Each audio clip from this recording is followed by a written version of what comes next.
नमस्कार। जब जब देश पर संकट आता है तो डिफेंस सिस्टम को याद किया जाता है और डिफेंस सिस्टम से मतलब भारतीय सेना को याद किया जाता है, थल सेना को याद किया जाता है। और आज हमारे साथ हैं कुछ सैनिक हैं, भूतपूर्व सैनिक हैं और इनसे बातें करेंगे। ये ज्ञापन देने के लिए आए हैं। क्या है इनकी, आइए। पाकिस्तान जिंदाबाद, भारतीय सेना जिंदाबाद, भारतीय सेना जिंदाबाद, भारतीय सेना जिंदाबाद, हिंदुस्तान जिंदाबाद, हिंदुस्तान जिंदाबाद, हिंदुस्तान जिंदाबाद। आज आप किन मांगों को लेकर ज्ञापन देने आए? क्या नाम है सर आपका? नाम? मेरा नाम कैप्टन हरकेश गुर्जर, पूर्व कैप्टन हरकेश गुर्जर जी। जो पहलगांव में हुआ आतंकी हमला निर्दोष लोगों के ऊपर, उसके उपरांत भारत में युद्ध जैसी परिस्थिति हुई।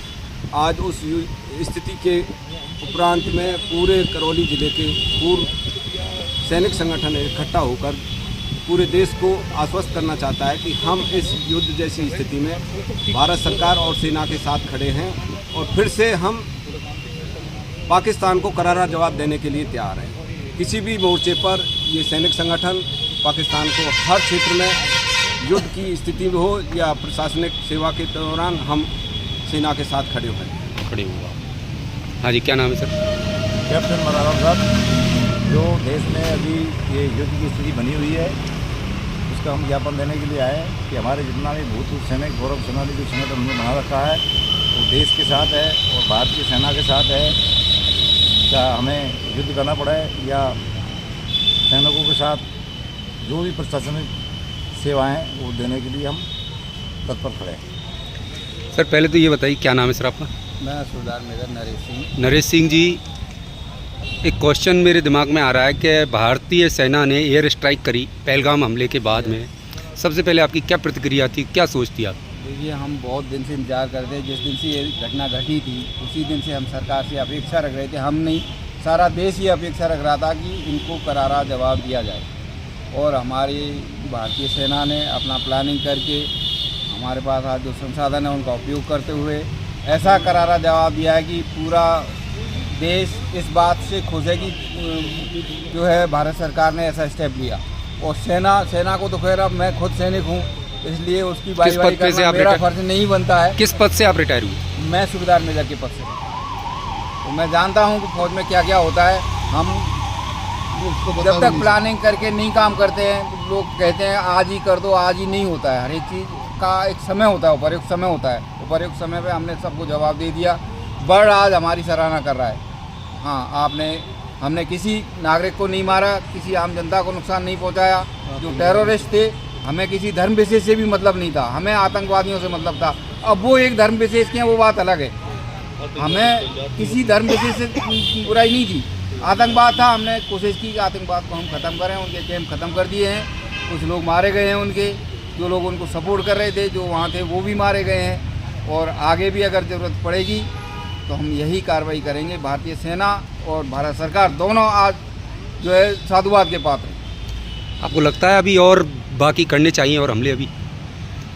आज के हालात को देखते हुए यदि हमारी स्थिति काबू में नहीं आती है या स्थिति और बिगड़ती है तो हमें दोबारा एयर स्ट्राइक करनी चाहिए। हम विदेशी हमले को बर्दाश्त नहीं कर सकते। हम सरकार को आश्वासन देते हैं, हम भूतपूर्व सैनिक हैं, हमने फौज का राशन खाया है, हमने सक्रिय देश सेवा की है, अभी भी हमारा खून खौलता है। यदि विदेशी ताकत कोई हमारे देश की तरफ आंख उठाकर देखती है, वो हम बर्दाश्त नहीं करेंगे।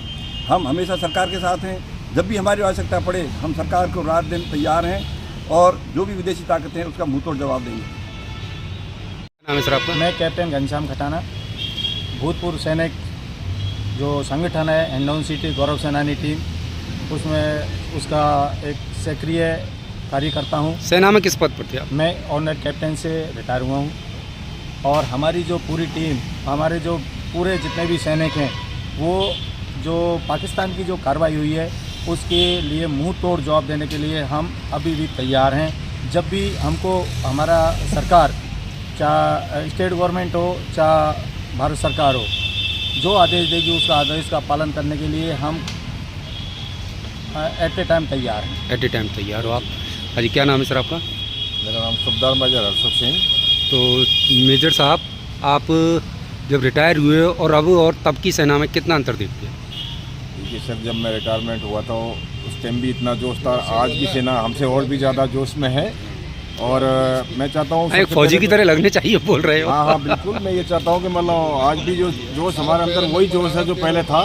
मैं 2014 में रिटायरमेंट हुआ हूँ और आज मुझे अगर भेजा जाए तो मैं आज भी वही काम करूँगा जो मैं 14 में किया था। आज मेरे अंदर उतना जोश है, मेरी पूरी सेना के अंदर इतना जोश है, तो हम सभी इसीलिए यहाँ पर आए हुए हैं। आज ये गौरव सेनानी अपना जाए, तुरंत हम आदेश मिले तो तुरंत हम उनके साथ सरकार के पूरे नियमों का पालन करें।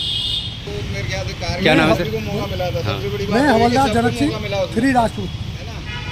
आज जो पहलगाम में हमारे जितने भी सिविलियन भाई थे उन पर आतंकवादियों ने जिस प्रकार से उनकी निर्मम हत्या की, मैं इसकी घोर निंदा करता हूं। हमारा पूरा देश उसकी घोर निंदा करता है। और जो भारत सरकार ने उन आतंकवादियों के खिलाफ जो कार्रवाई की है उसके लिए हम भारत सरकार का, हमारे सैनिकों का बहुत बहुत आभार प्रकट करते हैं, उनको धन्यवाद देते हैं। ऐसी कार्रवाई अगर समय समय पर होती रहेगी तभी जाकर के ये आतंकवादी। किस टाइप की कार्रवाई होती रहे? जैसे लॉन्चिंग पैड वगैरह बना रखे हैं वो ध्वस्त होते, लॉन्चिंग पैड वगैरह उनके बर्बाद होते रहे, आतंकवादियों को बर्बाद करते रहेंगे तो हम सुख शांति से रह पाएंगे, नहीं तो ये लोग हमें शांति से नहीं रहने देंगे। आज हम सभी सैनिक कलेक्टर साहब को ज्ञापन देने आए हैं कि जो भारत सरकार ने कार्रवाई की है, हमारी सेना ने जो कार्रवाई की है, उसके साथ में हमारे पूर्व सैनिक सभी कंधे से कंधा मिलाकर चलने के लिए तैयार हैं। आज हमें अगर आदेश मिलता है, हमारे सभी सैनिक जो भी अग्रिम पंक्ति में लड़ाई लड़ने के लिए बोला जाएगा वहाँ भी जाने के लिए तैयार हैं। और जो भी यहाँ पर हमें आदेश मिलेगा कि आप यहाँ की प्रशासनिक जो भी कार्रवाई है उनमें आप शामिल होकर के सरकार की मदद करें, हम उसमें भी तैयार हैं।